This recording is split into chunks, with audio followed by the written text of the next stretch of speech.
네. 먼저 이 자리에 또 이렇게 뵙게 돼서 되게 영광이고요.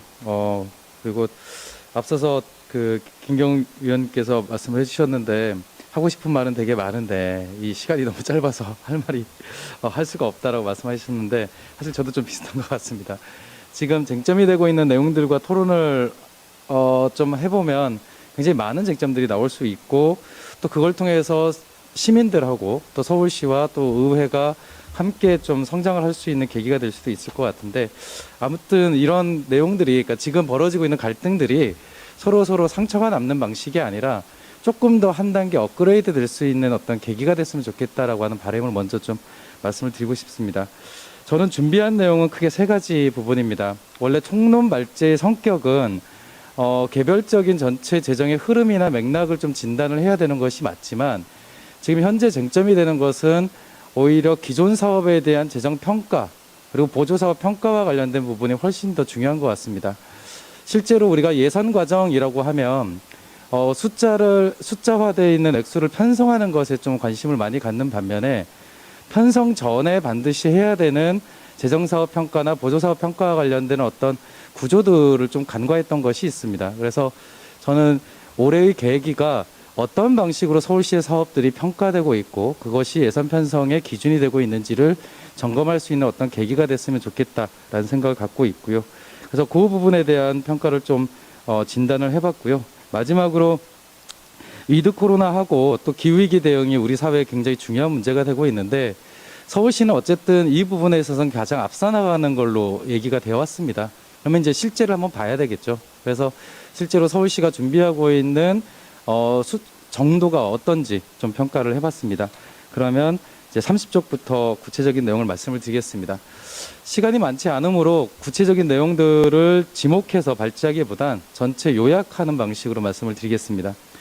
첫 번째는 지금 현재 벌어지고 있는 예산 갈등의 여러 가지 요인 중에서 가장 대표적인 게 감사위원회를 통한 평가일 텐데요. 당연히 행정기구 내에서의 감사기구가 사업을 평가하는 것은 당연히 해야 되는 일입니다. 근데 적어도 감사하는 측은 어떻게 해서든 법과 규정을 따라서 해야 할 의무가 있습니다. 왜냐하면 스스로 그 규정이나 규칙을 준수하지 않으면 그 결과를 누구도 따르지 않기 때문일 겁니다. 그런 면에서 현재 서울시 감사위원회가 진행하고 있는 것들이 정말 규정이나 규칙을 잘 지키고 있는가라고 하는 부분을 간단하게 짚어보겠습니다. 첫 번째는 지금 사회적으로 쟁점이 되고 있는 주제에 대한 감사 계획이 사전에 공지가 되지 않았습니다. 현행 조례에 따르면, 그러니까 규정에 따르면 감사 계획은 공개하도록 되어 있고 수정이 필요하면 또 수정해서 공개하도록 되어 있습니다. 지금 공개되어 있는 10월 달에 감사위원회 감사 계획에 따르면 이미 그 전에 임의로 시작해왔던 감사 내용이 사후에 반영된 걸 확인할 수 있습니다. 그러니까 이 말은 뭐냐면 감사 계획을 수정하지도 않고 임의로 감사를 진행하고 있다가 이후에 운영 계획을 변경하면서 진행하고 있는 내용들을 억지로 8월, 9월에 이렇게 끼워놓고 있는 거 아니냐라고 하는 겁니다. 사실 이것은 규칙 위반이죠. 두 번째로 지난 일요일 날 감사위원회에서 감사 결과를 보도자료 형식으로 공표를 했는데 사실은 그것도 형식적으로 보면 감사 결과의 초안을 공개한 게 아니라 그것을 요약 정리해서 보도자료로 제공했다는 것도 굉장히 놀라운 일이지만 그게 규정에 근거가 있는지를 살펴보면 더 놀라운 부분을 찾을 수 있습니다. 왜냐하면 감사 결과 등의 공개에 관한 규정에 따르면 무조건 그 감사 결과를 통보해야 되고 감사 대상 기관에게 통보를 해야 되고 거기서 1개월 이내의 재심의 신청 시간을 주어야 합니다. 공개는 그 이후에 공개하도록 되어 있습니다. 그런데 서울시 감사위원회가 시민의 알 권리라고 하는 이유로 담당 부서의 재심의 신청 여부와는 상관없이 감사 결과를 공개하는 것은 규정 어디에도 찾아볼 수 없는 내용입니다. 그러니까 이런 부분들이 실제로 감사위원회의 감사 결과에 대한 시민들의 신뢰를 떨어뜨리고 있다는 것이고요. 마지막으로 지적해보고 싶은 것은 현행 감사위원회 운영 조례에 따르면 감사 대상이 되는 기관의 공무원 및 임직원으로 퇴직한 후 2년이 지나지 않은 사람은 감사위원이 될 수 없습니다. 그렇게 따지면 서울시 공무원 출신인 현재 감사위원장은 감사위원이 될 수 없습니다. 그런데 올 상반기까지 복지기획관으로 근무하셨던 분이 감사위원회 감사위원장으로 있는 것 자체가 조례 위반인 거죠. 그럼 이제 저는 묻고 싶습니다. 그 감사위원회 감사 결과를 누가 믿을 수 있겠습니까? 그러니까 시민들이 봐도 뭔가 문제를 지적하려고 하는 측이 공명정대하고 떳떳하고 규칙 규정의 절대 위반이 없어야 하는데 실제 제가 지적한 것만 해도 한 3가지 정도의 의문이 생깁니다. 그러면 그 감사위원회의 결과를 정말 믿을 수 있겠는가라는 거고, 저는 이게 시와 의회의 갈등으로 비화되는 것 이전에 이렇게 중요한 감사위원회라고 하는 기구가 이렇게 형해화되면 시민들이 이 감사위원회를 신뢰하기보단 오히려 외부의 감사원이나 국민권익이나 아니면 청와대 신문고나 이런 데를 쫓아다니게 될 겁니다. 그러니까 얼마나 우습습니까? 그래서 이런 부분에 대한 것들이 이번 과정에서 좀 면밀히 진단이 됐으면 좋겠고요. 두 번째로는 현행 지방재정법하고 그다음에 보조금법에 따르면 재정사업평가와 보조사업평가라고 하는 제도가 있고 당연히 이 평가 결과를 예산 편성할 때 반영하도록 되어 있습니다. 그러면 지금 서울시가 논란의 대상으로 삼고 있는 사업들이 과연 지난 재정사업 평가나 보조사업 평가 시에 나쁘게 평가됐느냐를 진단해 봐야 됩니다. 왜냐하면 스스로 진단할 때에는 별 문제 없는 것처럼 진단을 했다가 단지 시정이 바뀌었다는 이유로 나쁜 사업이 되어버리면 이건 원칙과 기준이 없는 거죠. 그래서 실제 32쪽에서부터 36쪽까지 재정사업 평가와 보조사업 평가와 관련된 것을 정보공개 청구를 해서 한 달 반 정도 시간이 걸려서 받았습니다.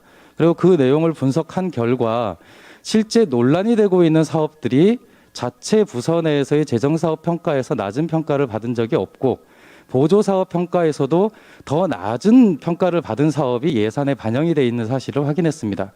대표적으로 금융중심지 조성사업이나 이런 것들은 보조사업 평가에서 미흡으로 나왔는데도 시장의 관심사업이라는 이유로 예산안에 편성이 되어 있는 반면에 우수나 보통으로 평가되었던 사업들은 이것이 문제가 있다라고 지적이 됐던 거죠. 특히 지적을 하고 싶은 부분은 37쪽 상단에 있는 표를 봐주시면 좋겠는데요. 보조사업의 그 분류 기준, 그러니까 자의적인 분류 기준을 만들어서 서울시 사무와 자치구 사무를 구분하고 서울 자치구 사무에 대해서는 보조 사업을 할 수 있는 법적 근거가 없다라고 주장을 했습니다. 그런데 보시는 바와 같이 이미 서울시가 하고 있는 보조 사업 중에서 자치구 자부담이 없는 사업들이 존재합니다. 그러니까 이 말은 뭐냐면 사무 분류를 방식으로 보조금을 주고 말고 하는 것은 지나치게 자의적 기준이라고 하는 겁니다. 만약에 그걸 준수한다라고 하면 자치구 자부담이 없는 보조 사업은 하지 말아야죠. 그런데 임의적으로 소위 자치구 사무와 서울시 사무라고 하는 기준을 만들어서 그것을 임의적으로 적용하는 것은 사실은 예산 편성의 예측 가능성을 해치는 일입니다. 그러니까 시민들이 봤을 때 이런저런 기준에 의해서 서울시 예산이 편성되는구나라고 하는 기준에 대해서 납득을 해야 되는데 지금 서울시가 내놓고 있는 어떤 기준도 법과 규정 그리고 기존의 관행 그리고 다른 사업과의 비교에 있어서도 하나도 증명이 되는 게 없습니다. 그러니까 저는 어떻게 이렇게 예산을 편성할 수 있는지 잘 모르겠습니다. 그래서 이게 정확한 숫자에 대한 내용은 아니지만 이런 절차와 관련돼서 기왕에 논란이 됐으니 형식화되어 있던 재정사업 평가와 보조사업 평가 제도를 조금 더 강화했으면 좋겠습니다. 그리고 그 내용들이 실제 예산 편성에 어떻게 반영되는지에 대해서 실제 조례상으로나 규정상으로 좀 명문화해서 그런 것들을 검토할 수 있는 관행들이 기왕에 좀 만들어졌으면 좋겠다라는 제안을 드리고 싶습니다. 두 번째로 예산 총괄과 관련돼서는 한 가지 부분만 강조를 하고 마칠까 하는데요. 일단 세입 추계와 관련돼선 지금 그 의회에서도 굉장히 고민이 많으신 것 같은데 딱 한 가지만 말씀을 드리겠습니다. 38쪽의 표를 봐주시면요. 2022년 예산안의 세입 추계가 23조 955억입니다. 그런데 올해 결산한 2020년도 결산액이 23조 3,930억입니다. 그러니까 이 얘기는 뭐냐면 2년 정도의 시차가 있는데 벌써 2020년의 결산 자체의 액보다 앞으로 벌어들일 세입액을 낮게 추산을 했다는 겁니다. 그러면 여기에서 당연히 생각이 되는 것은 마이너스 성장이냐라고 하는 질문이 나와야 되는 거죠. 왜냐하면 이미 결산을 해놓은 거는 사실이잖아요. 그러니까 나온 증거잖아요. 그리고 추계는 예측인 겁니다. 근데 무엇을 근거로 예측을 했기에 한국 경제가 마이너스 성장이 아닌데도 불구하고 이미 결산된 세입액보다 낮게 추계를 할 수 있는 거죠. 그러니까 저는 이게 이해가 안 됩니다. 그러니까 아무리 상식적으로 생각해도 한국 경제가 마이너스 성장을 하거나 아니면 지방세가 정말 삭감이 돼갖고 지방세가 날아가지 않는 한은 이런 추계는 불가능합니다. 단 1%라도 경제가 성장하면 무조건 세입은 상승하게 돼 있습니다. 근데 이런 추계가 나올 수 있는 이유를 정말 하나도 납득을 못하겠습니다. 그래서 저는 시의회에서 적어도 결산액 기준으로 해서 추계의 0점을 맞추고 거기에서 예측 가능한 경제 성장률을 반영해 갖고 더 올리는 방식의 추계가 조금 더 과학적인 것 같습니다. 기억하시는 분들은 기억하실 수 있는데 상반기에 결산안 토론회를 할 때 서울시의 재무 담당관께서 나오셔갖고 재정 담당관께서 나오셔갖고 이게 하도 논란이 되니까 관련된 전문가들 불러서 추계 방법을 개선하고 있다라고 그 자리에서 얘기한 바가 있습니다. 시의회에서 그런 부분들을 한번 챙겨주셨으면 좋겠습니다. 실제로 어떤 방식으로 추계 방식을 개선했길래 이런 방식이 나오는지를 챙겨주셨으면 좋겠고요. 다음으로 40쪽 그냥 그 성과지표 관련된 건데 저는 지금 서울시 성과지표가 코로나나 기후위기를 전혀 반영하지 못하는 성과지표를 관행적으로 운영하고 있다고 생각을 합니다. 특히 40쪽에 보시면 기후환경본부에서 태양광 보급이라고 하는 성과지표를 없앴습니다. 그런데 온실가스 감축을 한다고 하고 기후예산제를 한다고 얘기를 합니다. 저는 이해가 되지 않습니다. 그러니까 재생에너지에서 가장 중요한 태양광 보급이라고 하는 성과지표를 삭제해놓고 서울시가 기후위기 대응을 할 수 있다라고 하는 게 납득이 되지 않고요. 저는 그래서 이 성과지표 부분과 관련돼서도 개별 액수가 아니라 서울시 사업부서의 사업 방향을 결정하는 중요한 준거가 되는 거기 때문에 의회에서 좀 꼼꼼히 찾아봐 주셨으면 좋겠습니다. 제가 몇 가지 관심 있는 부서의 것들을 찾아봤더니 달성하기 힘든 것들은 임의적으로 빼거나 교체하는 사례들이 발견이 됐습니다. 그렇게 되면은 사업 평가가 제대로 되기 힘들 것 같습니다. 그래서 그 부분을 봐주시면 좋겠고요. 마지막으로 그 기후 위기 관련된 부분을 말씀드리고 마칠까 하는데요. 제가 그 정보 공개 청구를 통해서 뒤늦게 그 기후 예산서를 확보를 했습니다. 그래서 219쪽을 보시면 제가 별지로 해서 그 부분에 대한 거에 의견을 달아놨는데요. 그 부분에 대한 것만 이야기를 하고 발제를 마치겠습니다. 첫 번째는 지금 그 원래 당초 작년에 서울시가 밝혔던 기후예산제는 시범사업 형태로 해서 전체 예산안에 대한 예산서를 내겠다라고 했었는데요. 그리고 상반기에 서울연구원에서 용역이 나왔을 때에도 전체 예산을 대상으로 진행을 했는데 갑자기 10월 달에 3개 본부국에 대한 시범 도입을 발표를 합니다. 기후환경본부, 푸른도시국, 물순환안전국 이 3가지 부서에 대한 기후예산제 도입을 발표를 하는데 이게 왜 문제냐면요. 성인지 예산서를 여성정책과에서만 한다라고 생각하시면 됩니다. 그러니까 기후환경을 대처하는 그 부서에서만 기후예산제를 하는 게 도대체 무슨 의미가 있냐는 거죠.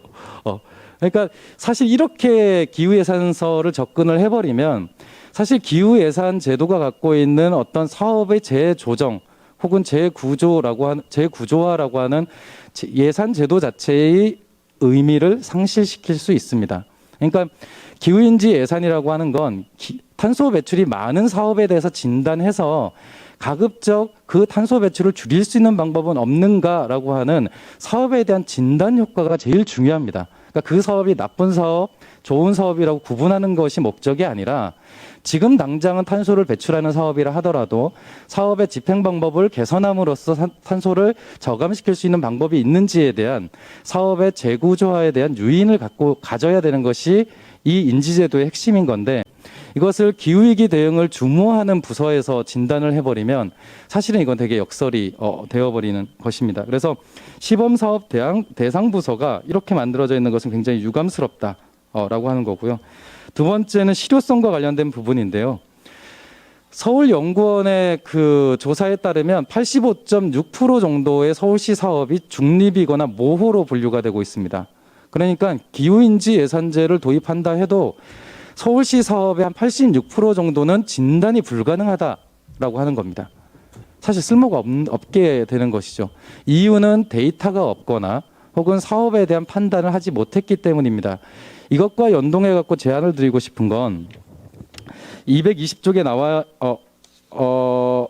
본문에 나와 있긴 한데요. 제가 제안을 드리고 싶은 건 두 가지입니다. 하나는 기후인지 예산은 매년 예산안에 대해서 하는 것이기 때문에 그 사업에 대한 정책 효과 자체를 주목하지 않으셨으면 좋겠습니다. 이를테면 공공교통 인프라를 구축하는 사업이라 하더라도 당장 도로를 까는 거면 탄소 배출인 겁니다. 근데 그 도로를 잘 운영해서 탄소 감축에 도움이 되도록 도로를 운영하면 그건 탄소 감축 사업으로 나중에 바뀌게 되는 거죠. 그래서 그 해의 예산 기준에 맞춰서 정확하게 과학적으로 측정하는 게 기후인지 예산의 성격이지, 복지 사업은 모호하니까 중립, 관광 사업은 모호하니까 중립, 이렇게 부문별로 접근하는 건 이 예산 제도를 정말 잘못 이해하는 거다라고 하는 거고요. 그것이 어떻게 왜 생겼느냐라고 하는 고민을 봤더니 현재 기후인지 예산제를 점검하는 전문가 거버넌스가 다 환경 쪽에 있는 분들로만 구성이 되어 있습니다. 환경경제학, 환경정책학 쪽으로 구성이 되어 있는데, 아시겠지만 예산이나 재정 구조에 대해서 모르시는 분이 인지 예산제를 운영하시게 되면 사실은 사업부서든 예산부서든 대개 그 이야기를 귀담아 듣지 않으실 겁니다. 그러니까 이 인지제도가 불가피하게 기후본부에서 다룬다라고 하는 것까지는 어쩔 수 없다 하더라도 거기에 거버넌스에 예산부서나 사업부서가 좀 이야기를 귀담아 들을 수 있을 정도로 예산이나 서울시 사업에 대해서 좀 알고 있는 분들이 들어가 주셨으면 좋겠다. 그렇게 해야 그 인지제도가 실효성이 있지 않겠는가라고 하는 제안을 드리고 싶습니다. 이상입니다. 네, 위원장님 짧은 시간